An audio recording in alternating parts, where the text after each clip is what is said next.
अच्छा, मेरे को चालू करना है।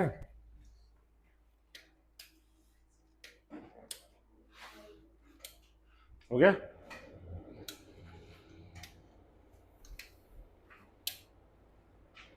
हो गया सब? और कुछ? चलो, क्या पढ़ाया था लास्ट में? पीवाई क्यू करा दिया था क्या? अच्छा, ये बचा हुआ है क्या? एक क्वेश्चन बचा था, मेरे को ध्यान है। चलो एक क्वेश्चन करके दिखाओ मेरे को। इसी में कई वाला पढ़ाया था ना आखिरी? हाँ, क्वेश्चन का ही कराया हूँ इसका मैं। निकालो, आप मॉड्यूल निकालो।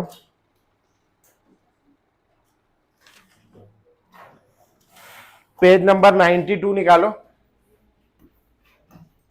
पेज नंबर 92 में क्वेश्चन नंबर 92, बेसिसिटी कंपेयर करना है। और अपने पास में 5 आयन है। OH minus, RO minus, CH3CO minus और Cl माइनस। इनकी बेसिसिटी कंपेयर करना है। चलो फटाक से करके दिखाओ। ये सब कॉन्जुगेट बेस है। पीछे का रिवाइज करो, बोला तो बैठे थे जब से, थोड़ा वो ClF माइनस वाला रिवाइज किए नहीं किए हैं? एक बार रिवाइज कर लो उसको और फिर करने की कोशिश करो।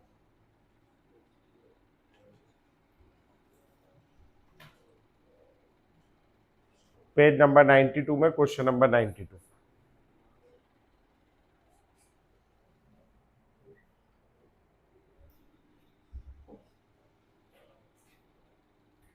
बेटा अगली क्लास से 3:45 के बाद एंट्री नहीं दूंगा मैं, ठीक है? मत आना, ठीक है? 20 मिनट दामाद नहीं है हम लोगों का, है ना, कि इंतजार करेंगे तेरा। चलो जल्दी कंपेयर करो। कर लिए? आ गया आंसर? जल्दी करो। कैसे करेंगे? आया किसी का आंसर आया? हाँ, क्या आया? थर्ड वाला। और कोई? क्या है ये सब? इसके पीछे वाला पहले रिवाइज करो। चलो जल्दी। एफ पिछली क्लास में पढ़ाया था मैं। आप सॉरी, आप लोग के घर नहीं आ पाया था रिवाइज करवाने के लिए, है ना? चलो आप लोग अभी रिवाइज कर लो, कोई बात नहीं, है ना? क्या लिखा है उसमें कि अगर कोई कॉन्जुगेट बेस की बेसिसिटी देखनी हो तो उसकी जगह हम लोग क्या देखते हैं? एसिड की एसिडिटी। जो स्ट्रॉन्ग एसिड होता है, हाँ बेटा मेहुल, जो स्ट्रॉन्ग एसिड होता है वो क्या होता है? उसका कॉन्जुगेट बेस। मेहुल है तू? कौन बोल रहा है बे? हैं? क्या होता है? जो स्ट्रॉन्ग बेस होता है उसका कॉन्जुगेट क्या? स्ट्रॉन्ग एसिड होता है उसका कॉन्जुगेट बेस क्या होता है? वीक बेस होता है। पक्का है?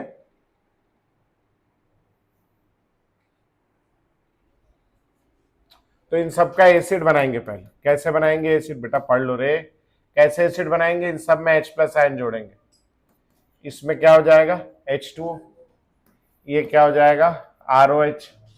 ये क्या हो जाएगा? CH3COH। और ये क्या हो जाएगा?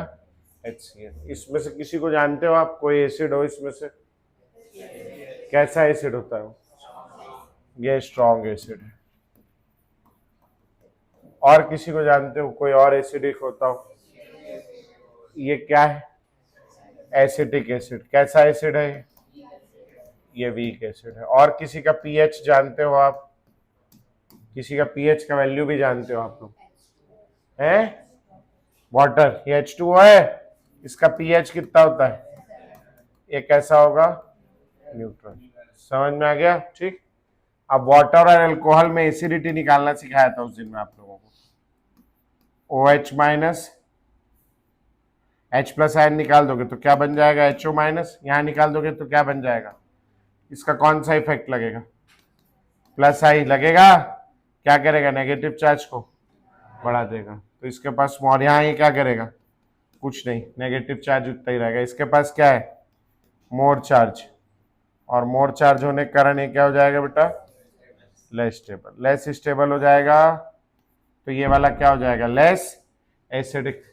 ये न्यूट्रल से लेस एसिडिक है। Less acidic then water. Less acidic then water मतलब बोलो कैसा होगा ये? वाटर कैसा है? न्यूट्रल। तो वाटर से कम एसिडिक है तो ये कैसा होगा? बेसिक। अब बताओ एसिडिटी का ऑर्डर।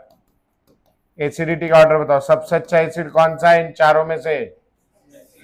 HCl। दूसरे नंबर का कौन है? और तीसरे नंबर का कौन है? H2। और सबसे खराब एसिड कौन है? ROH। Now basicity of conjugate base, अगर ये सबसे स्ट्रॉन्ग एसिड है तो इसका बेस क्या होगा? सबसे वीक। इससे स्ट्रॉन्ग CH3CO माइनस, इससे स्ट्रॉन्ग बोलो OH माइनस, सबसे स्ट्रॉन्ग RO माइनस। कौन सा ऑप्शन है? थर्ड वाला। तो इतना सारा सा चीज तुम लोगों से बनता नहीं। लिखो, कॉपी में नोट करो, चलो इसको कॉपी में नोट करो, पेज नंबर डालो, क्वेश्चन नंबर डालो और नोट करो।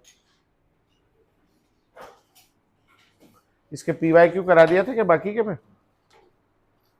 बेसिसिटी वाले हो जाएगा भैया।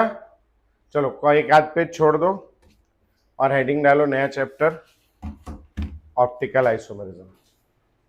हेलो एल्केन्स का ही पार्ट है ये, अंदर में से निकाल के पढ़ा रहा हूं। ऑप्टिकल आइसोमेरिज्म,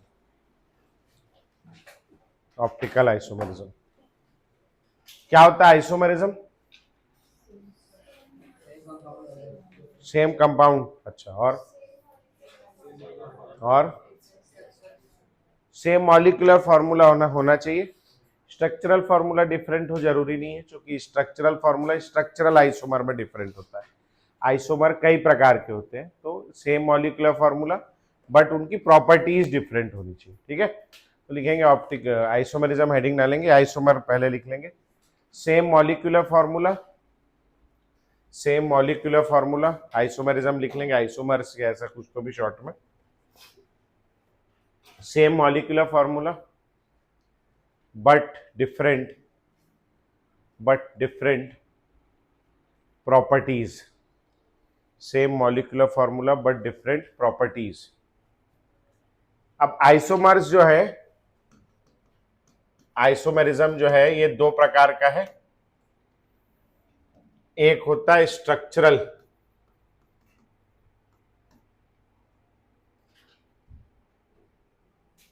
स्ट्रक्चरल या कंस्टिट्यूशनल।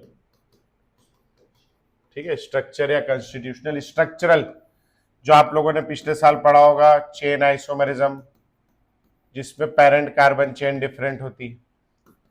एक होता है पोजीशन आइसोमेरिज्म, जिसमें जो ग्रुप जुड़ा है उसकी पोजीशन डिफरेंट होती। एक आप लोगों ने पढ़ा होगा फंक्शनल ग्रुप आइसोमेरिज्म, जिसमें फंक्शनल ग्रुप डिफरेंट होता है, एल्डिहाइड कीटोन, अल्कोहल ईथर, है ना, एसिड एस्टर, इस टाइप से। एक आप लोगों ने पढ़ा होगा रिंग चेन आइसोमेरिज्म, जिसमें एक जो कंपाउंड है वो ओपन चेन होता है और एक जो कंपाउंड है वो साइक्लिक होता है, तो रिंग और चेन।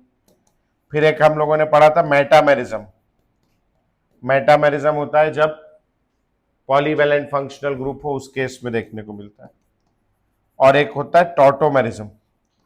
टॉटोमेरिज्म एनसीईआरटी में नहीं मगर कम यूज होता है, ये भले अपन कहीं देख लेंगे आगे। बाकी ये तो बहुत इजी है, आपको रिवाइज करना पड़ेगा घर पे, है ना। इसके अलावा एक होता है जिसको हम लोग कहते हैं स्टीरियो आइसोमेरिज्म। स्टीरियो मतलब ये 3 डायमेंशनल आइसोमेरिज्म है जो अपन पढ़ने जा रहे हैं। ये दो प्रकार का, स्टीरियो या स्पेस आइसोमेरिज्म भी बोलते हैं इसको। ठीक है, ये दो प्रकार का होता है। एक कॉन्फिगरेशनल, जिसमें हम लोग कॉन्फ़िगरेशन निकालते हैं, जैसे एक आप लोगों ने सुना होगा लास्ट ईयर सिस और ट्रांस, वो कॉन्फ़िगरेशनल आइसोमेरिज्म का पार्ट है। और एक होता है कन्फर्मेशनल, जिसमें आपने सुना होगा इक्लिप्स्ड, स्टैगर्ड, स्क्यू, ये सुना होगा इथेन का। ठीक, तुम्हारा मुंह देख के तो लग रहा है नहीं सुना, मगर अब ये सब मैं नहीं पढ़ा सकता, ये क्लास 11th का है, ये आपको थोड़ा समय खुद निकालना पड़ेगा, है ना, क्योंकि 12th का ही नहीं समझ में आ रहा, 11th का क्या पढ़ाऊंगा, है ना। कॉन्फ़िगरेशनल जो है ये फर्दर दो प्रकार का होता है। एक होता है ज्योमेट्रिकल, जिसमें आपने पढ़ा था वो सिस और ट्रांस। ठीक है, याद आ रहा है, हिंट के लिए लिख लेना। और एक होता है ऑप्टिकल आइसोमेरिज्म, जो मैं पढ़ाने जा रहा हूं अभी आप लोगों को। ठीक है, अब स्ट्रक्चरल आइसोमर क्या होता है, जो ये फॉर्मूला बता रही थी, डेफिनेशन बता रही थी, same molecular formula but different structural formula. अब ये ऑप्टिकल स्ट्रक्चरल आइसोमेरिज्म है क्या? नहीं, ये दूसरे प्रकार का है। तो इसमें स्ट्रक्चरल फॉर्मूला क्या आएगा? Same, same molecular formula, same structural formula, but different space isomerism है, different orientation of groups in space. Space में अलग अलग जगह होंगे, जैसे सिस और ट्रांस पढ़ा था आप लोगों ने। तो सिस क्या होता है? जब दो आइडेंटिटी, अच्छा रुक जाओ, दो देख लो, 2 मिनट बताना कौन सा वाला सिस है, कौन सा वाला ट्रांस है। पहला वाला क्या है और दूसरा वाला क्या है? दोनों का मॉलिक्यूलर स्ट्रक्चरल फॉर्मूला सेम, दोनों सेम आईयूपीएसी नेम रखते हैं, दोनों में डबल बॉन्ड है, दोनों में आर ग्रुप जुड़ा है, सेम है। अंतर क्या है? बस इसका ये वाला आर कहां जुड़ा हुआ है? नीचे। स्पेस में अरेंजमेंट डिफरेंट, समझ में आ गया? तो इसको स्पेस आइसोमर या स्टीरियो आइसोमर बोलते हैं, जिनमें अरेंजमेंट स्पेस में डिफरेंट होता है, कोई आगे जुड़ा है, कोई पीछे जुड़ा है, जुड़े वही लोग हैं। स्ट्रक्चरल आइसोमर क्या होता है? जैसे ये हो गया, यहां पे लगा दिया एक और एक यहां लगा दिया क्लोरो, क्या अंतर है दोनों में? एक कहां लगा है क्लोरो? 1 पे, एक कहां लगा है क्लोरो? 2 पे। तो ये 1 क्लोरो, ये 2 क्लोरो, दोनों का आईयूपीएसी नेम अलग अलग होगा। ये दोनों का IUPAC name same, same group जुड़े हुए, सेम मेन चेन है। इसकी मेन चेन ये वाली है और इसकी मेन चेन ये वाली है, समझ में? सेम लोग हैं चेन में। मान लो मैं यहाँ CH3 लिख देता हूँ और यहाँ CH3 लिख देता हूँ, तो टोटल कितने कार्बन हो जाएंगे? 4। ए बेटा सृष्टि सीधा बैठ, 4 कार्बन हो जाएंगे। और 4 कार्बन में कहाँ है डबल बॉन्ड? सेकेंड पोजीशन पे। तो इसका नाम क्या होगा बोलो? ब्यूट टू इन। यहां CH3 लगा देता हूं और यहां CH3 लगा देता हूं, इसमें कितने कार्बन होंगे? 5, 4 ही है। अच्छा, और कहां लगा है डबल बॉन्ड? तो इसका भी क्या नाम होगा? ब्यूट टू इन। तो जो स्ट्रक्चरल आइसोमर होते हैं उनका स्ट्रक्चर सेम होता है, उनका आईयूपीएसी नेम सेम आता है, but two in, but two इन। इसका आईयूपीएसी नेम क्या आएगा? 1 क्लोरोब्यूटेन। और इसका आईयूपीएसी नेम क्या आएगा? 2 क्लोरोब्यूटेन। आईयूपीएसी नेम सेम आया क्या? तो इनका स्ट्रक्चर डिफरेंट है, अलग जगह अलग ग्रुप लगा है, इनका स्ट्रक्चर डिफरेंट नहीं है, सेम है। स्पेस में ओरिएंटेशन अलग है, बस कोई आगे जुड़ा है, कोई पीछे जुड़ा है। समझ आ गया? पक्का? ठीक, ये लिखो, फिर अपन स्टीरियो आइसोमेरिज्म से शुरू करेंगे। बाकी ये जो है चेन पोजीशन, ये आप खुद पढ़ लेना बेटा, बहुत इजी है, पढ़ लोगे आप लोग, होशियार हो, कर लोगे। ठीक है, ये वाला आप कर लोगे, ये 5 ठोक, ये आपका होमवर्क है। छठा वाला भले छोड़ देना, टॉटोमेरिज्म। हाँ बेटा, हो गया क्या बेटा? हो गया सबका? लिख लिए? बचा है? हाँ तो बोलो ना भाई, बचा है। मैं रिचार्ज कर लूंगा, जब तक बीच में अटका है मेरा रिचार्ज, एडिट करना बचा है। समझ में आया क्या अंतर है स्ट्रक्चरल आइसोमेरिज्म और स्टीरियो आइसोमेरिज्म में? क्या अंतर है स्ट्रक्चरल आइसोमेरिज्म में? स्ट्रक्चरल फॉर्मूला डिफरेंट होता है, स्टीरियो आइसोमेरिज्म में स्ट्रक्चरल फॉर्मूला सेम होता है। लिखेंगे भैया स्टीरियो। हो गया बेटा? क्या नाम तेरा? कुशल? कुशल ही है ना तेरा नाम? कुशाल है? कुशल और कुशाल एक ही होता है, अलग अलग होता है? मतलब ठीक ही है ना, सेम ही है ना? हाँ, लिखेंगे भैया क्या? Stereo isomerism. स्टीरियो आइसोमेरिज्म में लिखेंगे same molecular formula, same molecular formula, same structural formula, same molecular formula, same structural formula, but different arrangement. Same molecular formula, same structural formula, but different arrangement in 3-dimensional space, but different arrangement in 3D space, है ना? 3 dimension में कोई चीज आगे लगी, कोई चीज पीछे लगी। अब इसका एक प्रकार है कौन सा? ऑप्टिकल। तो हेडिंग डालेंगे ऑप्टिकल आइसोमेरिज्म। ये स्टीरियो आइसोमेरिज्म का परिभाषा था, अब लिखेंगे optical isomerism. Optical isomerism, optical isomerism में लिखेंगे बेटा same molecular formula, same structural formula, same molecular formula, same structural formula but different behavior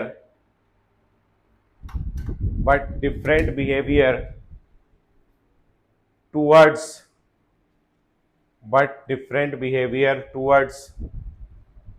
plane polarized light, different behavior towards plane polarized light. ठीक है, अब ये क्या है? तो देखना भैया, मेरे पास ये ordinary light,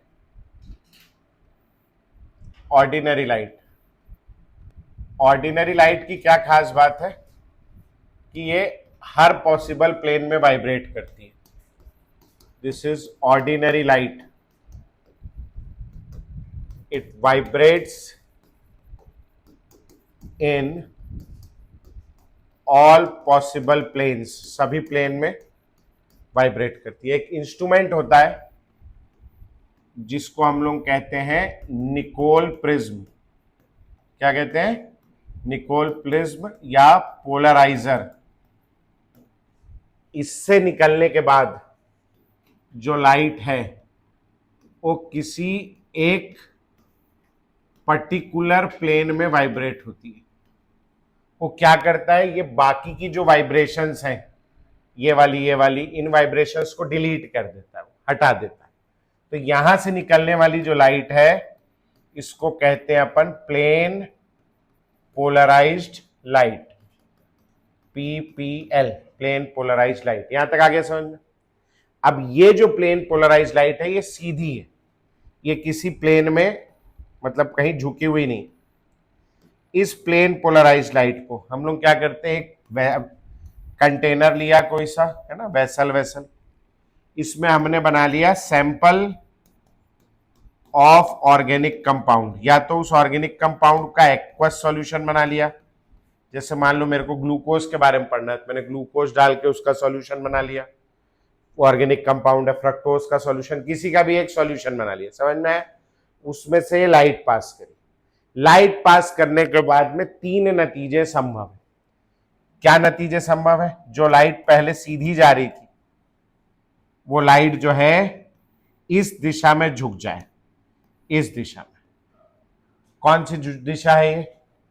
right hand side rotation हो जाए. राइट हैंड साइड रोटेशन को ही, ये घड़ी की दिशा में है, इसको हम लोग क्या बोलते हैं? Clockwise rotation. लाइट के वाइब्रेशंस का रोटेशन. समझ में आया? Clockwise rotation. इसको हम लोग बोलते हैं डेक्स्ट्रो रोटेटरी. क्या बोलते हैं? Dextro rotatory. इसको डी, छोटा डी या प्लस से डिनोट करते हैं. समझ में आया? दूसरा केस हो सकता है, ये जो लाइट पहले सीधी जा रही थी अब वो इस दिशा में थीटा एंगल से रोटेट हो जाए. कौन सी दिशा है ये? लेफ्ट हैंड साइड, उल्टी दिशा में. तो इसको अपन लोग बोलेंगे लेफ्ट हैंड साइड रोटेशन. समझ में आया? लेफ्ट हैंड साइड रोटेशन घड़ी की विपरीत दिशा में. This is called anti clockwise rotation. Anti clockwise rotation. इसको हम लोग बोलते हैं लीवो रोटेटरी. क्या बोलते हैं? Laevo rotatory. इसको हम लोग या तो L या माइनस के निशान से शो करते हैं. कैसे? L या माइनस. समझ में आया? तीसरा केस संभव है, या तो ये हो जाएगा या तो ये हो जाएगा, या तीसरा केस संभव है नो रोटेशन, कोई रोटेशन ही ना हो. तो नो रोटेशन के क्या क्या कारण हो सकते हैं वो अपन आगे देखेंगे. हो सकता है ना रोटेट करता हो, ये सब तमाशा नहीं करता हो. समझ में आ गया? Optically inactive. ठीक, ऑप्टिकली एक्टिव होगा मतलब क्या करेगा, वो लाइट को किसी भी डायरेक्शन में रोटेट करेगा, या तो क्लॉकवाइज या तो एंटी क्लॉकवाइज. उसी को ऑप्टिकली एक्टिव बोलते हैं, उसी को ऑप्टिकल आइसोमेरिज्म बोलते हैं. ठीक है, समझ में आया? आइसोमर कितने कंपाउंड होते हैं? कम से कम two compounds having same molecular formula but different behaviour towards plane polarised light. है ना, ऐसे बोलते हैं ना, टू कंपाउंड्स. अभी मैंने क्या पढ़ाया था? 1 क्लोरोब्यूटेन और 2 क्लोरोब्यूटेन. एक अकेला आइसोमर हो सकता है क्या? नहीं. कम से कम कितने होंगे? 2. तो 2 आइसोमर होंगे. एक लाइट को क्या करेगा? क्लॉकवाइज रोटेट करेगा, और दूसरा क्या करेगा? एंटी क्लॉकवाइज रोटेट करेगा। समझ में आया? यही है बस इसका कहानी। ठीक है, अभी कौन करता है, कैसे करता है, वो धीरे से देखेंगे। फिलहाल इतना समझ में आया।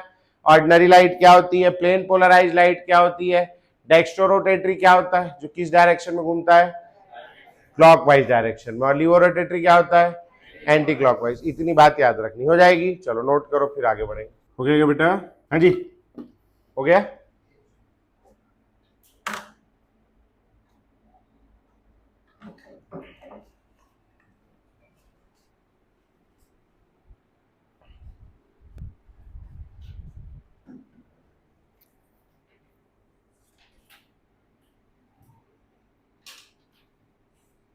हो गया, उधर पीछे हो गया। बढ़ू मैं आगे। अब ये जो नो रोटेशन है, इस नो रोटेशन के तीन कारण हो सकते हैं कि कोई रोटेशन क्यों नहीं हो रहा है। तो सबसे पहला कारण ये हो सकता है कि ये कंपाउंड जो है ये ऑप्टिकली इनएक्टिव है। कंपाउंड जो है ये ऑप्टिकली क्या है, इनएक्टिव है। ये ऑप्टिकल आइसोमेरिज्म शो नहीं करता है।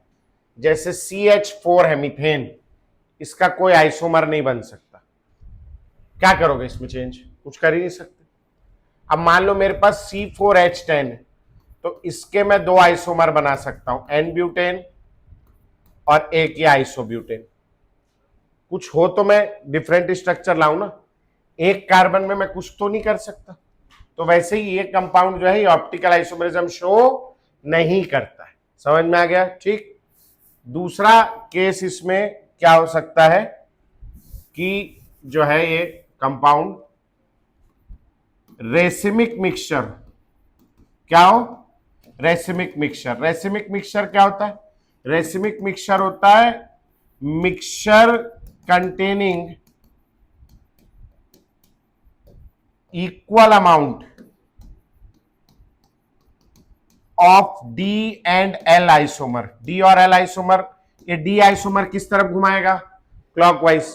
एल आइसोमर किधर घुमाएगा, दोनों का बराबर मात्रा होगा, तो जितना क्लॉकवाइज घूमेगा उतना ही एंटी क्लॉकवाइज। तो नेट रोटेशन कितना हो जाएगा, 0। तो ऐसे केस में नेट रोटेशन जो है, नेट रोटेशन बिकम्स 0। ठीक है। तीसरा केस हो सकता है, ये दोनों समझ में आ गया क्या है, एक तो है वो कुछ दिखाता ही नहीं, और दूसरा हमने दोनों का आधा आधा मिला दिया, नेट रोटेशन 0 हो गया। तीसरा केस जो है वो है मीजो कंपाउंड। अब मीजो कंपाउंड क्या होता है ये अभी भर लिख लो, ये जब आगे भविष्य में अलग से एक हेडिंग है मीजो कंपाउंड, तो वहां पढ़ेंगे क्या होता है। अभी इसको इतने आसानी से नहीं समझ पाओगे क्योंकि बाकी का नहीं पता। ये दो समझ में आ गया, ठीक हो गया। ऐसी नोट करो, नो रोटेशन के तीन केस कब कब हो सकते हैं। जहां नो रोटेशन लिखा है उसी के नीचे लिख लो, या जैसा लिखना लिखो, मगर लिखो। हो गया भैया। अगला लिखेंगे conditions for optical activity. Conditions for optical activity, इतना लिखने के बाद लिखेंगे कंडीशंस फॉर। एसी चलवा लिया जाएगा थोड़ा देर, है गर्मी लग रही है। कंडीशंस फॉर, आप लोग को ठंडी लग रही होगी करके मैंने चलाया नहीं। Conditions for optical activity. अब देखो ये क्या है, पूरा लिख लिया है सब। अब पूरा मामला क्या है कि हमको क्या करना है, ये पूरा एक्सपेरिमेंटल कंसेप्ट है। हम नॉर्मल लाइट लेंगे, निकोल प्रिज्म लेके जाएंगे, प्लेन पोलराइज लाइट बनाएंगे, फिर सैंपल बनाएंगे ऑर्गेनिक कंपाउंड का, उसको मेजर करके देखेंगे क्लॉकवाइज रोटेट कर रहा है, एंटी क्लॉकवाइज रोटेट कर रहा है। ठीक है, ये पूरा काम थ्योरेटिकल हो गया या प्रैक्टिकल हो गया? प्रैक्टिकल हो गया। अब पेपर में सवाल आएगा तो आपको क्या करना पड़ेगा, सबसे पहले प्रिज्म निकालना पड़ेगा जेब से आपके, है ना। फिर आपको पूरे एग्जामिनेशन हॉल में अंधेरा कराना पड़ेगा, एक छोटा सा लाइट का बीम लाना पड़ेगा, खिड़की थोड़ा सा खोल के लाइट का बीम आएगा, निकोल प्रिज्म रख के पास करोगे, फिर प्लेन पोलराइज लाइट बनेगा। फिर जो कंपाउंड बोला है क्वेश्चन पेपर में, दौड़ के जाओगे और जहाँ केमिस्ट्री केमिकल मिलता है वहां से कंपाउंड खरीद के सॉल्यूशन घोलोगे, फिर उसको रखोगे, फिर उसमें प्लेन पोलराइज लाइट पास करोगे। तो इतना सब समय है आपके पास पेपर में। पेपर में सब आपको करने मिलेगा कि आप जेब में निकोल प्रिज्म लेके जा रहे हो और जो कंपाउंड है वैसे एक थैला लेके जा रहे हो जिसमें क्या है, छोटा छोटा बोतल में सब में दुनिया भर का सब कंपाउंड है, 200-400 प्रकार का। क्या पता हो क्या पूछ दे अंदर, organic compounds can be of million types, carbon forms millions of organic compound. समझ में आ रहा है? तो आप पूरा पीछे ट्रक भर के मिलियंस ऑफ ऑर्गेनिक कंपाउंड का छोटा छोटा सैंपल लेके जा रहे हो, फिर ढूंढ रहे हो मिलियन में से कौन सा वाला है। समझ आ रहा है? इतना सब समय है क्या आपके पास? नहीं। ये कंसेप्ट पूरा कैसा है? एक्सपेरिमेंटल। निकोल प्रिज्म चाहिए, एक्सपेरिमेंट करना पड़ेगा तब पता चलेगा, लेकिन हर चीज एक्सपेरिमेंटली तो फिर कैसे करेंगे? तो साइंटिस्टों ने एक चीज देखी इसमें कि अगर एक कंपाउंड, जो मैं कंडीशंस बताने जा रहा हूं, वो कंडीशन अगर पूरी कर देता है तो कंपाउंड कैसा हो जाता है? Optically active. समझ में आ गया? देख के बताया, ठीक है। कहां से आया वो कंपाउंड? बहुत सारे एक्सपेरिमेंट किए और पाया कि इन कंडीशंस को पूरा करने वाला क्या होता है? Optically active. तो लिखेंगे the essential and sufficient condition, the essential and sufficient condition. Essential भी है, होनी चाहिए, और अगर यही हो गई तो सफिशिएंट भी है। The essential and sufficient condition for optical activity, for optical activity is asymmetry, is asymmetry, asymmetry. That is, the compound should be, that is the compound should be asymmetrical. The compound should be क्या होना चाहिए? asymmetrical. क्या होता है asymmetrical? Symmetrical क्या होता है? जैसे एक ये है मेरे पास सर्कल, और एक मेरे पास में ये अलग टाइप का फिगर है, ट्रेपेजियम। ट्रेपेजियम है नहीं? कौन सा वाला सिमेट्रिकल? क्या होता है सिमेट्रिकल? जिसको आप दो बराबर हिस्सों में डिवाइड कर सको, है ना। जो ये प्लेन इसको दो बराबर हिस्सों में डिवाइड कर रहा है, इसको क्या बोलते हैं अपन लोग? इसको कहते हैं प्लेन ऑफ सिमेट्री। तो सिमेट्रिकल जो कंपाउंड होता है, ये सिमेट्रिकल है आप बता रहे हो, इस सिमेट्रिकल कंपाउंड में क्या पाया जाता है? Plane of symmetry. जो एसिमेट्रिकल कंपाउंड होता है, इसमें ऐसा प्लेन ऑफ सिमेट्री प्रेजेंट होता है नहीं होता है? नहीं होता है। समझ में आ गया? पक्का? ठीक। तो लिखेंगे भैया और करके दूसरा condition, a plane of symmetry, a plane of symmetry should be absent. और करके लिखेंगे a plane of symmetry should be absent. जैसे मेरे पास दो अल्फाबेट है, एक अल्फाबेट है ए और एक अल्फाबेट है पी। एक अल्फाबेट है ए और एक अल्फाबेट है पी। इसमें से कौन सा अल्फाबेट सिमेट्रिकल है जिसको मैं दो बराबर टुकड़ों में काट सकता हूं? कैसे? ऐसे है? नहीं। कहां से? बीच से। अरे यार ये मेरे से गलती हो गई, जाना पीछे वापस।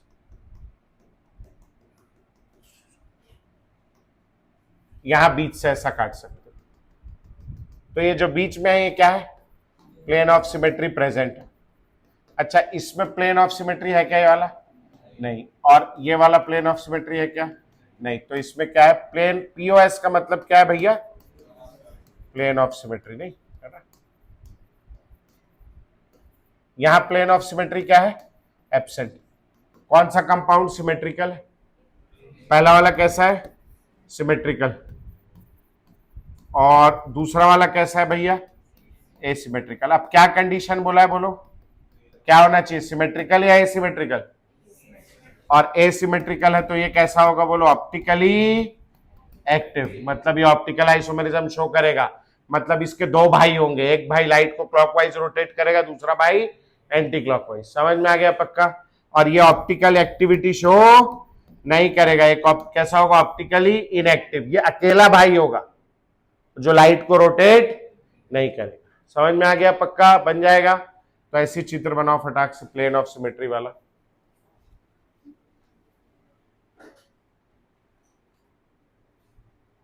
अब ये सर क्या ए और आर में हम लोगों के ए और पी के बारे में पढ़ाई करनी? नहीं, हम लोग मॉलिक्यूल के बारे में पढ़ेंगे। ए और पी क्यों बनाया, इससे आप समझ सकते हो कि सिमेट्री और एसिमेट्री क्या होती है। ठीक है, सिंपल चीज समझाई आप लोगों को। हो गया स्कूल में है? नहीं पढ़ाते? डायरेक्ट क्या स्टार्ट, तो चैप्टर का ही तो है ये, चैप्टर के अंदर दिया हुआ है ये एनसीईआरटी में इस साल की किताब में। अच्छा नहीं नहीं जरूर मैम, कहीं जाना होगा मैम को। रेसिमिक मिक्सचर पढ़ाए बस, डेफिनेशन। चलो हाँ, आपस में बात करने नहीं बोल रहा। हाँ हो गया लिखना, बढ़े आगे।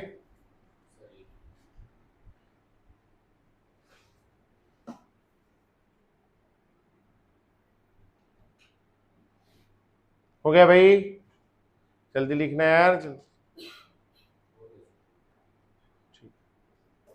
आईना देखा है आप लोग? देखा आईना? फिर भी निकल आते हैं घर से, नहीं? आईना देखा है? आईने में क्या होता है? रिफ्लेक्शन आता है। अगर मैं आईने में वो एम्बुलेंस लिखा हुआ देखा है आप लोगों ने? वो एम्बुलेंस में एम्बुलेंस लिखा रहता है, उल्टा लिखा, वैसे उल्टा क्यों लिखा रहता है?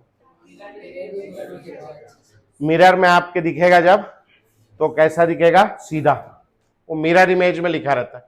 तो मिरर इमेज मतलब में कुछ उल्टा उल्टा सीधा होता है ना मिरर में, क्या हो जाता है? इन्वर्जन, है ना? इन्वर्जन होता है ना। कैसे इन्वर्जन होता है? आप खड़े हो मिरर के सामने, आप खड़े हो सीधे, तो आपका सर ऊपर है, पैर नीचे, मिरर में पैर ऊपर और सर नीचे दिखेगा, है? तो फिर लेटरल इन्वर्जन होता है। लेटरल इन्वर्जन का मतलब लेफ्ट की चीज राइट में और राइट की चीज लेफ्ट में। समझ में आ गया मिरर इमेज क्या होती? अब यदि मैं इस कंपाउंड ए की मिरर इमेज बनाने जाऊं, ये कंपाउंड ए है, इसकी मैं मिरर इमेज बनाने जाऊं, तो क्या होगा? ये वाली डंडी जो लेफ्ट में झुक रही है वो किधर चले जाएगी? राइट। और ये डंडी जो राइट में है ये किधर आ जाएगी? लेफ्ट में। और ये जो सीधी डंडी है ये खड़ी हो जाएगी क्या? नहीं, वो वैसे ही रहेगी। समझ में आया? तो ए की मिरर इमेज कैसी बनेगी? ए के ही जैसी बनेगी। समझ में आया? लेकिन अगर मैं पी की मिरर इमेज बनाने जाता हूं, पी की मिरर इमेज, तो ये सीधी डंडी तो सीधी रहेगी, लेकिन ये जो लेफ्ट से राइट की ओर गोला निकला हुआ है ये कहां जाएगा? राइट से लेफ्ट की ओर। थोड़ा ज्यादा बड़ा हो गया, उसी टाइप का, राइट से लेफ्ट की ओर। समझ में आया? तो पी का मिरर इमेज होगा वो कुछ कुछ क्यू के जैसा दिखेगा। समझ में आ गया भैया? मिरर में क्या होता है? लेफ्ट की चीज राइट और राइट की चीज लेफ्ट हो जाती है। जैसे ये मेरा हाथ है और ये मेरा हाथ है, ये मेरा हाथ सिमेट्रिकल है, एसिमेट्रिकल है? एसिमेट्रिकल है। अभी यहां से काटूंगा मैं तो इधर अंगूठा आएगा और इधर चीनी उंगली आएगी। अगर इधर भी एक अंगूठा लगा होता तो मैं क्या बोल सकता था कि हाँ चलो थोड़ा बहुत सिमेट्रिकल। अभी सिमेट्रिकल है क्या? नहीं। ये वाला हाथ भी सिमेट्रिकल नहीं है, आपका भी नहीं। अब आप ये वाले हाथ और ये वाले हाथ में रिलेशन देखो, क्या नजर आ रहा है आपको? इसमें चीनी उंगली कौन से साइड में है? आप लोगों के रिस्पेक्ट में, आप लोगों के रिस्पेक्ट में लेफ्ट। लेफ्ट राइट समझते हो आप? देख लोगे अपना, मेरे को बताना पड़ेगा क्या? नहीं। तो ये वाला कौन से साइड में है? लेफ्ट। और अंगूठा कौन से साइड में? इसमें चीनी उंगली कौन से साइड में है? लेफ्ट। इसमें चीनी उंगली कौन से साइड में? मतलब ये वाला हाथ और ये वाला हाथ एक दूसरे की क्या है? मिरर इमेज है। इसमें चीनी उंगली राइट में हो गई, इसमें चीनी उंगली लेफ्ट में, है ना? इसमें अंगूठा लेफ्ट में, इसमें अंगूठा राइट में, तो चेंज हो गया। समझ में आ रहा है? अब अगर मैं इसको उठा करके इसके ऊपर ढकना चाहूं तो ढकेगा क्या? नहीं, ये अंगूठा बाहर आ रहा है। अभी कोई बोलेगा सर ये ऐसा ढक जाएगा, तो ऐसा मिरर इमेज नहीं, ये गोरे का इमेज काला नहीं होगा। गोरे का इमेज कैसा होगा? गोरा। काले का इमेज काला में भी नहीं ढकेगा। समझ में आया? तो ये इमेज है और ये इमेज है, ये मिरर इमेज नहीं, ये ढक रहा है, ये नहीं ढकना है। कैसा ढकना है? ऐसा। ऐसा ढक पा रहा है क्या? नहीं। इसको बोलते हैं non superimposable mirror image. ऐसा ढक जा रहा है, इसको बोलते हैं superimposable mirror image. But these two are not mirror images. मगर अगर ढक जाएगा तो क्या बोलेंगे? Superimposable. नहीं ढकेगा तो क्या बोलेंगे? Non superimposable. समझ में आया? इस वाली मिरर इमेज को उठाओ और यहां ढाको। थोड़ी बड़ी हो गई है मगर एक्चुअल में छोटी बनेगी। बताओ ढकेगी कि नहीं ढकेगी?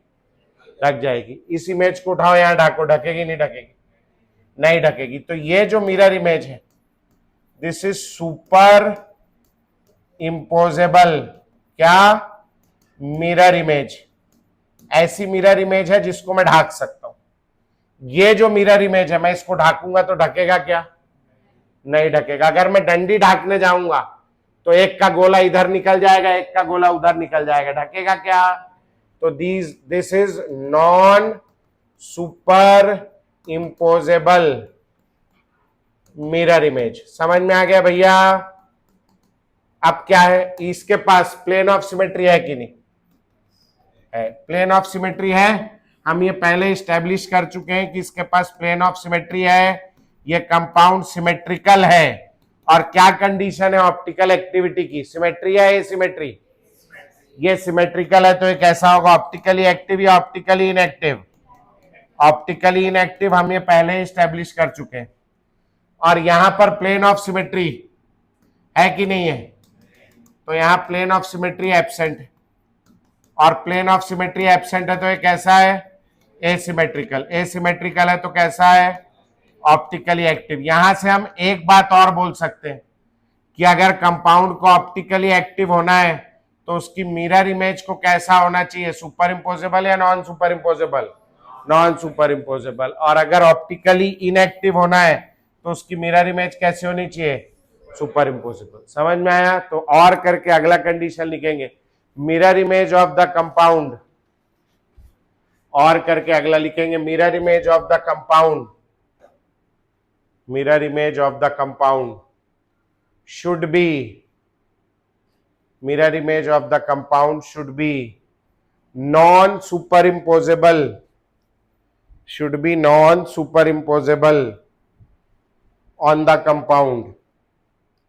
Mirror image of the compound should be non superimposable on the compound. इसको लिखेंगे।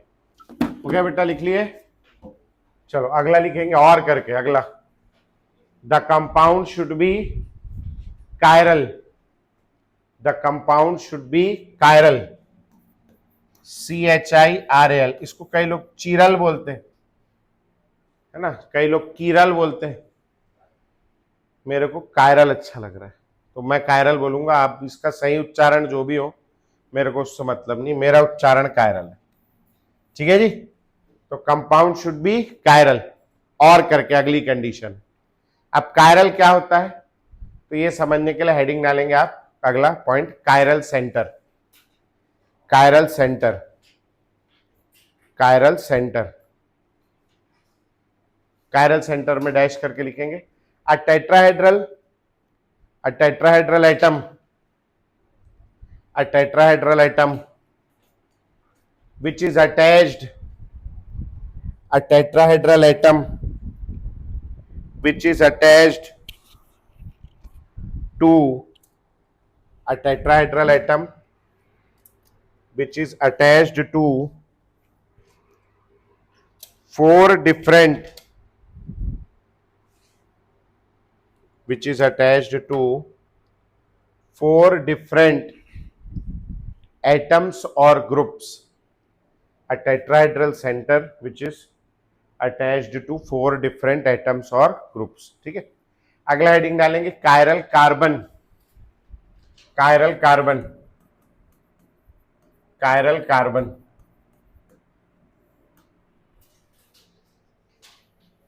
इसमें लिखेंगे अ tetrahedral carbon, a tetrahedral carbon which is attached, a tetrahedral carbon which is attached to four different, which is attached to four different atoms or groups, four different atoms or groups. ठीक है? अब उसके ऊपर वाले chiral centre और chiral carbon में बाद में देखना, बाद में। कायरल सेंटर और कायरल कार्बन दोनों की परिभाषा पढ़ो, दोनों में क्या अंतर। कायरल सेंटर कौन हो सकता है? कोई सा भी एटम हो सकता है। और कायरल कार्बन कौन हो सकता है? कार्बन हो सकता है। समझ में? इसके आगे लिखेंगे, it is represented by N, asterisk sign, asterisk sign represented by N asterisks sign. Asterisks sign क्या होता है? वो कीबोर्ड में 8 नंबर के ऊपर बना होता है मेरे ख्याल से, या ऐसा वाला साइन जो पहले व्हाट्सएप में जब एडिट का ऑप्शन नहीं था तो स्टार लगा के बोलते थे ना गलती हो गया करके, ये वो वाला साइन है। ठीक, ये लेकिन भारतीय लोग इतना मेहनत नहीं करते, हम लोग सितारा बना देते हैं। तो एस्ट्रिक्स या स्टार, ये दो साइन है, लिखेंगे ऐसे, एस्ट्रिक्स या स्टार, लिख लिया आपने। अब क्या है भैया, 4 डिफरेंट एटम से जुड़ा होना चाहिए, कार्बन टेट्राहेड्रल sp3 होना चाहिए।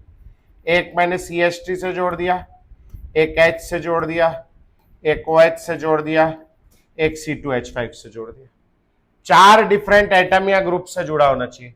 ये ग्रुप सेम है, अलग अलग है, अलग अलग, और ये ग्रुप भी क्या है, अलग अलग, चारों क्या है, अलग अलग। तो ये कार्बन के ऊपर स्टार बना देंगे और इसको हम लोग क्या लिखेंगे भैया, कायरल कार्बन।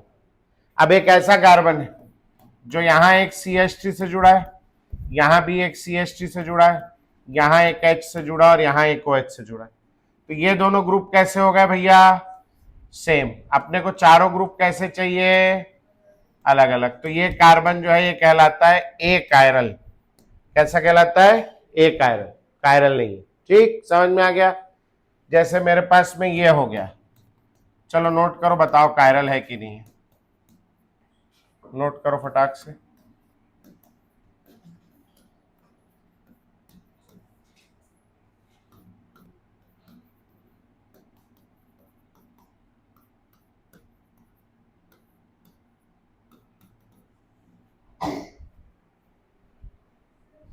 कोई है, कर लिया बेटा, कायरल कार्बन आइडेंटिफाई करना है इसमें, चलो जल्दी जल्दी करो। हेलो, हाँ जी, हाँ जी, हाँ जी। आप कहाँ खड़े हो, आप कहाँ खड़े हो? हाँ आप, सर मेरे को लग रहा है ना, हाँ आप, हाँ बेटा बोलो, पहला वाला कायरल है कि नहीं है? है, ये वाला है, तो यहाँ स्टार बना देंगे, लिखेंगे कायरल। क्या होता है कायरल, क्या करता है, गोली मारो। ये मेरे ये बताने बोले हैं सर कि ऐसा कार्बन ढूंढ बेटा जिसमें 4 अलग अलग ग्रुप जुड़े हैं। तो ये वाले में 4 अलग अलग ग्रुप जुड़े, बाकी इसका क्या करना है वो अभी नहीं बताएं, बाद में बताएंगे, जितना बताएं उतना। ये वाला कायरल है कि नहीं, यहाँ ये दोनों एच क्या हो गए, सेम, तो लिख लेंगे ए कायरल। और ये वाले में चारों ग्रुप अलग अलग है, तो ये वाला कैसा हो जाएगा, कायरल। अगला लिखेंगे नंबर 2, इसी के अंदर कायरल कार्बन के अंदर अगला पॉइंट लिखेंगे, isotopes. Isotope can also, isotope can also act as, isotopes can also act as different groups and can form, isotopes can also act as different groups and can form chiral center, and can form chiral center। Isotope है तो वो भी different group के जैसा act कर सकता है, जैसे यहाँ CH3, यहाँ H है, यहाँ D है, यहाँ T है, तो ये तीनों क्या है, आइसोटोप। इसको भी क्या मानेंगे अपन, कायरल।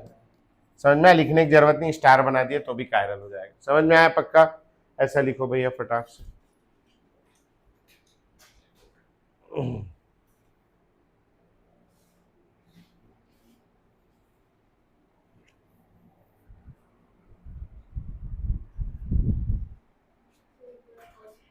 आइसोटोप्स को भी हम लोग अलग अलग ग्रुप मानेंगे, बस।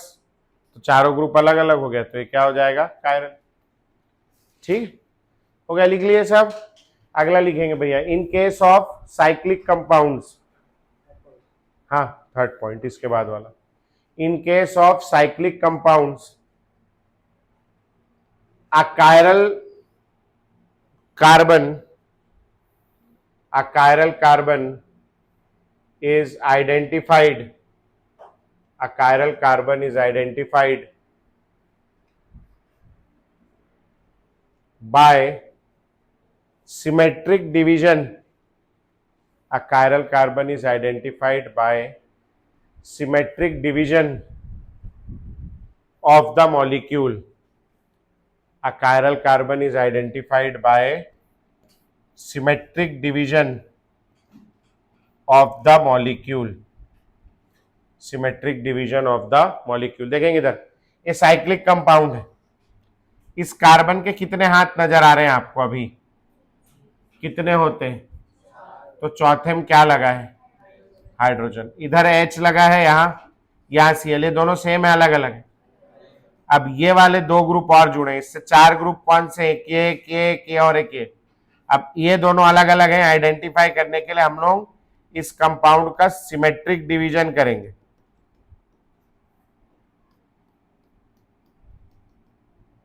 मनहूस ऐसे करके, समझ आ गया?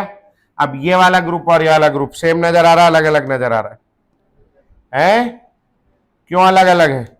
यहाँ पे डबल बॉन्ड है, हट, और यहाँ पे डबल बॉन्ड, तो ये चारों ग्रुप क्या हो गया? अलग अलग। तो ये क्या हो जाएगा? कायरल। अभी ऐसा बना देता मैं, यहाँ Cl और यहाँ H। अब बताओ, ये वाला ग्रुप और ये वाला ग्रुप अलग अलग है, सेम है? सेम है। तो ये कायरल होगा कि नहीं होगा? नहीं होगा। ये कैसा हो जाएगा? एक कायरल। ये वाला कैसा हो गया? कायरल। समझ में आया? क्या आइडेंटिफाई करना है? डिफरेंट ग्रुप, ठीक, सिमेट्रिक डिवीजन। अब ये वाले कार्बन के बारे में देखो, ये वाले कार्बन के बारे में, इस कार्बन के कितने हाथ नजर आ रहे हैं? अरे गिनती आती, कितने आ रहे हैं? 2। कितने बचे हुए? उसमें क्या पकड़ा होगा इसने? दोनों हाइड्रोजन होंगे कि एक हाइड्रोजन और एक ड्यूटेरियम होगा? दोनों हाइड्रोजन होंगे। दोनों हाइड्रोजन सेम होंगे, अलग अलग होंगे? सेम होंगे। तो अपने क्या कंडीशन चाहिए? चारों ग्रुप क्या होने चाहिए? अलग अलग। इसमें 2 ग्रुप क्या हो गए? ये वाला कायरल होगा नहीं होगा? नहीं होगा, क्योंकि इसमें क्या लगा है? CH2। यहां पे क्या लगा होगा? CH2। यहां पे क्या लगा होगा? CH2। ये सब कायरल होगा क्या? नहीं। इसमें कितने हाथ नजर आ रहे हैं? 1 2 3। क्या लगा होगा? एक H, और यहां भी क्या लगा होगा? एक H। ये कायरल होगा क्या? बताना। एक ग्रुप ये जुड़ा, एक ग्रुप ये जुड़ा, एक ग्रुप H जुड़ा है, सेम है, अलग अलग? अलग अलग है। एक ये डबल बॉन्ड वाला, एक ये सिंगल बॉन्ड वाला, एक ये H है, सेम ग्रुप है, अलग अलग है। तो ये कायरल होगा नहीं होगा? ये कायरल नहीं होगा। कायरल होने के लिए कैसा कार्बन होना चाहिए? टेट्राहेड्रल। टेट्राहेड्रल मतलब वो कितने लोगों से जुड़ा होना चाहिए? 4। ये कितने लोगों से जुड़ा है? 1 2 और 3। ये टेट्राहेड्रल नहीं है। इसका हाइब्रिडाइजेशन निकालने जाओगे, क्या हाइब्रिडाइजेशन आएगा? ये सिग्मा है, ये पाई है, ये सिग्मा है और ये सिग्मा है। क्या आएगा? 3 sigma 0 lone pair, total 3। Hybridisation sp2। ये कैसा होगा? Trigonal planar. कायरल कार्बन की क्या परिभाषा है? कैसा होना चाहिए? टेट्राहेड्रल। तो ये टेट्राहेड्रल नहीं है, तो ये कायरल नहीं होगा। समझ में आ गया? ये लोग कायरल क्यों नहीं होंगे? क्योंकि इनमें एक से ज्यादा क्या लगा हुआ है? H, इसीलिए ए कायरल। 2H लगे। समझ में आ गया? बाकी सब में भी बन जाएगा। कर लोगे आइडेंटिफाई? चलो ये दोनों उदाहरण लिखो, मैं 2 क्वेश्चन दे रहा हूं, उसमें कायरल कार्बन ढूंढ के दिखाना।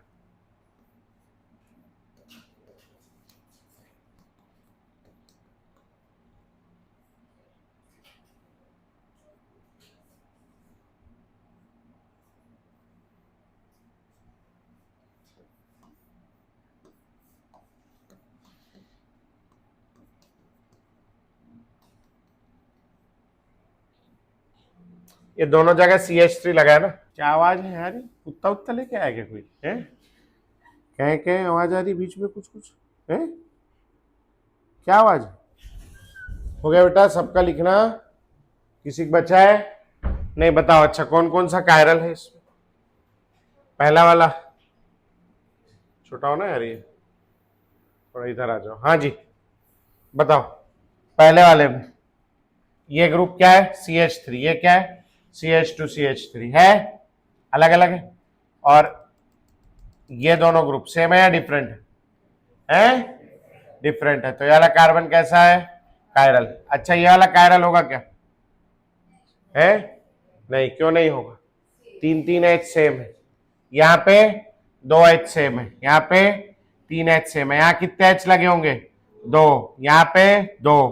ये वाला कायरल है क्या? क्यों नहीं है? डबल बॉन्ड वाला है। कौन सा कायरल होता है? सिंगल बॉन्ड वाला। ये वाला कौन सा है? कायरल नहीं है। और ये भी कायरल। तो इस पूरे कंपाउंड में कितना कायरल कार्बन है? तो एक कायरल कार्बन है। इसमें चेक किया आप लोगों ने कितना कायरल कार्बन है? इसमें 2 कायरल कार्बन है ना। एक यहां H लगा लिया, एक Cl लगा लिया। अब मैं इसको अगर सिमेट्रिकली डिवाइड करता हूं तो ऊपर वाला कार्बन कायरल है कि नहीं है? अरे बोलो, है कि नहीं है? नहीं है। क्यों नहीं है? ये वाला ग्रुप और ये वाला ग्रुप सेम है। दिख रहा है? समझ में आ रहा है? तो ये कैसा हो गया? एक chiral. This is a chiral. अच्छा, अब नीचे वाला ग्रुप को देख लेते हैं। ये वाला ग्रुप, ये वाला कायरल होगा क्या? ये वाला है? क्यों नहीं होगा? 2H है। ये वाला कायरल होगा नहीं होगा? और ये वाला भी कायरल नहीं। यहां क्या लगा? एक H, एक CH3 और ऐसे डिवाइड करो। अब बताओ, ये वाला ग्रुप और ये वाला ग्रुप सेम है अलग अलग? क्या अलग अलग है? यहाँ क्या लगा है और यहाँ क्या लगा है? दोनों ग्रुप क्या है? एक दूसरे से अलग अलग। समझ आ गया पक्का? अब ये वाले कार्बन को देखो, यहाँ क्या लगा होगा? एक H और एक CH3। तो ये वाला कायरल है कि नहीं है? है। और ये इधर वाला कायरल है कि नहीं? HCH3। ये वाला ग्रुप और ये वाला ग्रुप सेम है अलग अलग है? तो ये भी क्या है? कायरल। तो टोटल यहाँ 2 कायरल कार्बन। समझ में आया कैसे देखना है कायरल कार्बन? हो जाएगा पक्का? अगला लिखेंगे भैया। आ गया था 2 कायरल कार्बन। चलो आगे लिखेंगे अगला पॉइंट। 3 डिग्री अमीन। 3 डिग्री अमीन अगला पॉइंट लिखेंगे। अगला पॉइंट यही कायरल कार्बन ही ढूंढ रहे। 3 degree amine attached to 3 different 3 degree amine attached to 3 different atoms or groups. 3 degree amine attached to 3 different atoms or groups is not optically active. Is not optically active. Not optically active. देखना इधर, nitrogen है और एक इस पे lone pair लगा हुआ है, एक CH3 है, एक C2H5 है, एक C3H7। ठीक है। अब ये तीनों ग्रुप सेम है अलग अलग है? अरे हाँ है ना? अलग अलग है सेम है?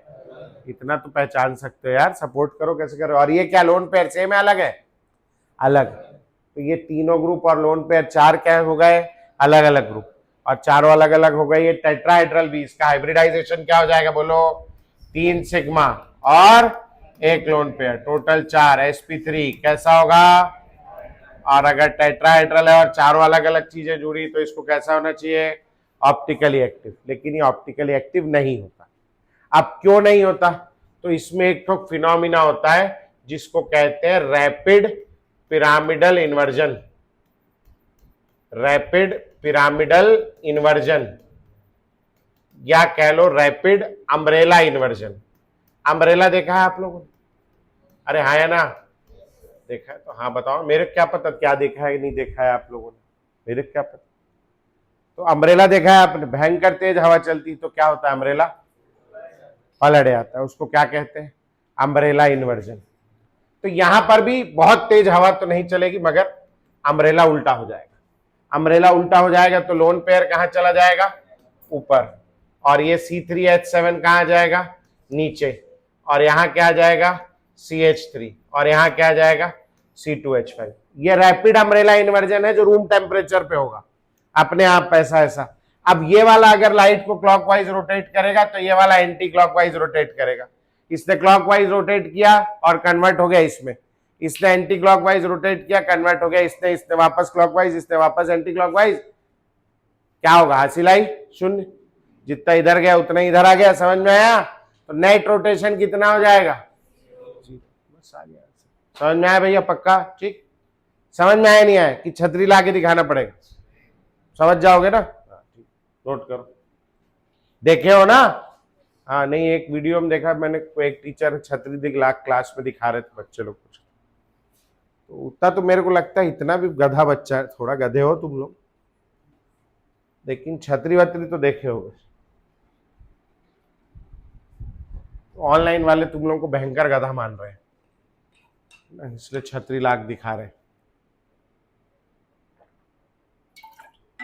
उन लोगों को भी पता नहीं ना किस कदर का बच्चा बैठा हुआ है सामने, है ना? कुछ भी हो सकता है, ये भी बोल सकता है मैंने छतरी नहीं देखी करके। Everything is possible. एक जन लड़की से मैंने पूछा ट्रेन में बैठे हो, तो बोले नहीं मैं आज तक ट्रेन में नहीं बैठी हूँ। तो अभी उसको मैं कैसे समझाऊं, है ना? कोई एक चीज समझानी है तो।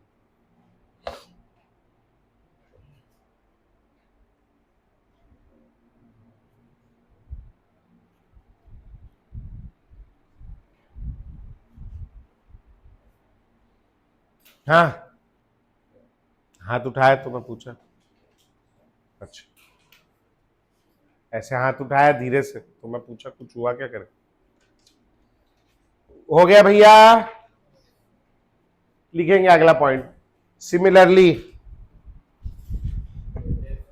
है, अगला पॉइंट लिख लो, जो भी नंबर मेरे को नहीं पता डैश डाल के लिख लो।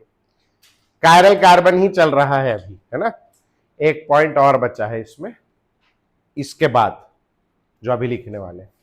सिमिलरली टेट्राहेड्रल कार्बनायन, टेट्राहेड्रल कार्बनायन, अरे वो ऊपर रीजन नहीं लिखा है ना मैंने? इज ऑल्सो ऑप्टिकली, क्या लिखा है? इज नॉट ऑप्टिकली एक्टिव, ऊपर वाले में लिखना नॉट ऑप्टिकली एक्टिव के बाद रीजन लिखाना बच्चा है।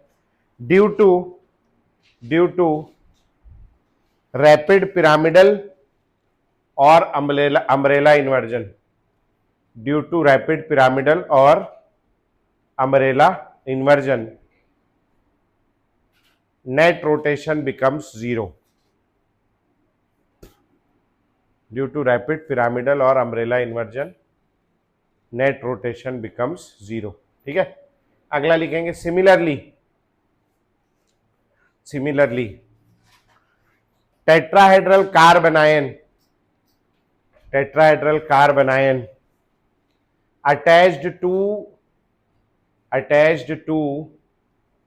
three different groups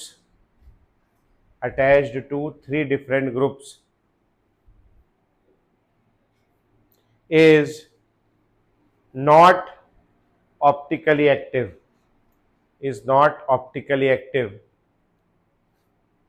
due to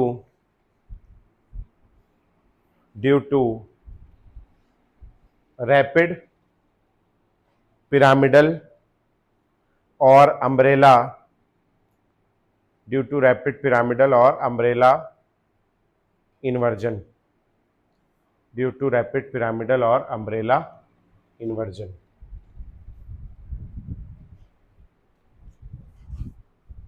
हो गया क्या? अब कार्बनायन क्या है? कार्बनायन वो कार्बन है जिसपे कौन सा चार्ज हो? माइनस। उस पे भी तीन डिफरेंट ग्रुप जुड़े हैं, C2H5 और C3H7। अब वो माइनस के कारण क्या हो गया? Lone pair. अब यहां भी क्या हो जाएगा? रैपिड, वैसे ही है, क्या हो जाएगा? Rapid umbrella inversion, rapid umbrella inversion. चलो करा लोगे इन्वर्जन? चलो कराओ, चलो नोट करो, कोशिश करो।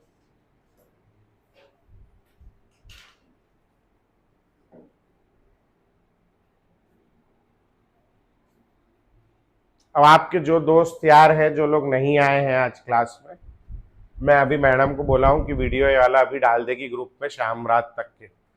आप अपने दोस्त यारों को कह देना, कि मैं भी कह दूंगा ग्रुप में, आप भी कह देना कि भैया वीडियो जरूर देख के आए, क्योंकि अभी कायरल कार्बन अगली क्लास में कहूंगा, वो जैसे ही सुनेंगे उनका बीपी ऊपर हो जाएगा कि ये क्या पढ़ा दिया। फिर वो बाहर जाकर कहेंगे कि मेरे ऑर्गेनिक तो आ ही नहीं रहा, मेरे कुछ नहीं समझ आ रहा, मैं तो पागल हो जाऊंगा, है ना? छाती पीटेंगे। तो जबकि कुछ है इसमें, क्या ढूंढना है?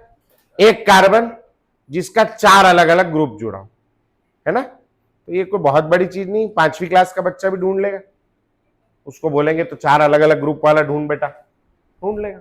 बस इतना ही करना है, हाय तौबा नहीं मचाना है बस। अभी मैं कह रहा हूं आपको किसी भी चीज में तकलीफ आती है, आप एक बार छाती पीटने से पहले मेरे से संपर्क करें, है कि नहीं? तो मैं आपके दुख दर्द दूर कर दूंगा, छाती बाद में पीटे। हाँ पापा, हाँ हो गया, ओटीपी दो, हाँ देता हूँ है ना।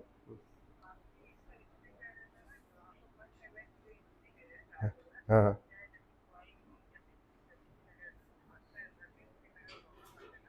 और वो उधर समझा दो भैया, उधर समझा दो, पैसा देने वाले भी वही हैं, पिन फंसाने वाले भी वही हैं, है ना। हाँ उन्हें समझा, हाँ मैं केवल ओटीपी देने वाला आदमी हूँ, आप उनसे बात करो, डराओ उन्हें, है ना। ठीक, हाँ हाँ ओटीपी, 1 मिनट होल्ड करना, लिखो जल्दी से, 90 91 98, है ना, है ना। हाँ ठीक ठीक, मैं क्लास में हूँ भैया, कर दूंगा, है ना। हाँ ओके। आधे लोग का तो आँख ऐसे ही चौड़ा हो गया, 90 91 98 गाली बक दिए सर फोन में, है नहीं? क्यों? 90 91 98। तो मेरे कहने के मतलब है कि आप परेशान होने से पहले कि ये बहुत मुश्किल चीज है, आप मुझे आके बताएं, फिर बाहर बताएं, ठीक है? पहले मुझे बताएं, अगर मैं आपकी प्रॉब्लम दूर ना करूं तो बोलिए आप, ठीक है? आप बैठिए आकर के मेरे साथ समय बिताइए, है ना, बढ़िया घर से खाना वाना बनवा के लाइए, बिरयानी विरयानी आ रहा है मौसम, है ना। तो फिर अपन आपके सब डाउट क्लियर कर देंगे, परेशान होने की जरूरत नहीं, क्योंकि अभी धीरे से समय आएगा, क्योंकि आप लोग का जिस हिसाब का एब्सेंटिज्म है, आप लोगों को दुख होगा। हाँ और अगर एब्सेंट हो जा रहे हैं या किसी कारणवश हो जा रहे हैं तो सारा ये आपकी क्लास में रिकॉर्ड कर रहे हैं, आप ही लोग का क्लास रिकॉर्ड कर रहे हैं, रायपुर वाला करते भी नहीं, तो आपका रिकॉर्ड करके सीधा यूट्यूब पे डाल रहे हैं, किसी से बात करने की जरूरत नहीं। यूट्यूब चैनल खोलो, वहीं लिंक पड़ा है, वहीं डला है वीडियो, नहीं मिले तो फोन करो मैडम को, मैडम कहाँ है वीडियो, मैडम देंगी, है ना, वीडियो उनके पास है सारा। नहीं यूट्यूब में देख पा रहे हो, यहाँ आ जाओ, यहाँ लैपटॉप है, यहाँ कंप्यूटर है, यहाँ फोन है, उसमें बैठ के देख लो। अगर यूट्यूब में अपलोड नहीं हुआ है तो आप डायरेक्ट फोन वाली कॉपी देख लो आकर के, कौन रोक रहा है आपको? समझ में आ रहा है? सुबह 10 11 बजे से खुल जाता है, रात के 8 बजे तक खुला रहता है, तब भी आप अगर फायदा नहीं उठा पाओगे तो आप बेवकूफ हो, हम थोड़ी, है कि नहीं? और क्या दें हम आपको, अब दहेज दे दें आपको, और जो दे सकते हैं हम सब दे दे रहे हैं, है नहीं। आओ अगला लिखेंगे भैया। अभी वो जो छतरी थी, ऐसे छतरी थी, इस छतरी पे मैंने यहां से यहां एक ठोक रस्सी बांध दी, इमेजिन करना, मैंने रस्सी बांध दी ऐसे थोड़ी टाइट, ये तो झूल गई बेचारी, थोड़ी टाइट रस्सी बांध दी। अब छतरी पलटेगी कि नहीं पलटेगी? ये छतरी साइक्लिक हो गई, तो अगर अभी तक के अमीन पलट रहा था, अमीन को साइक्लिक कर देंगे तो उसका पलटना बंद हो जाएगा, पलटना बंद हो गया मतलब ऑप्टिकली एक्टिव हो जाएगा। तो लिखेंगे साइक्लिक अमीन्स, साइक्लिक अमीन्स, हाँ लास्ट पॉइंट है, cyclic amines attached to different groups, attached to different groups are optically active, are optically active as umbrella inversion, as umbrella inversion is restricted, as umbrella inversion is restricted due to their cyclic nature, as umbrella inversion is restricted due to their क्या, cyclic nature. समझ में आ गया पक्का? अब ये किताब जो दी आपको, किताब खोलेंगे और किताब में आप खोलेंगे page number 172, 172, page number 172 last में मिलेगा एकदम 172। अरे जीजा, जीजा जी का फोन आ रहा है, अभी क्लास लेते समय आ रहा है। 172 में क्या दिखा है? Find out chiral centres in each compound. Centres है, प्लूरल है, ठीक है। तो आप एक एक एक एक करके चेक करेंगे। जैसे जी नमस्ते, सब बढ़िया जी। क्लास में हूँ, लगाऊं क्या 10 मिनट में?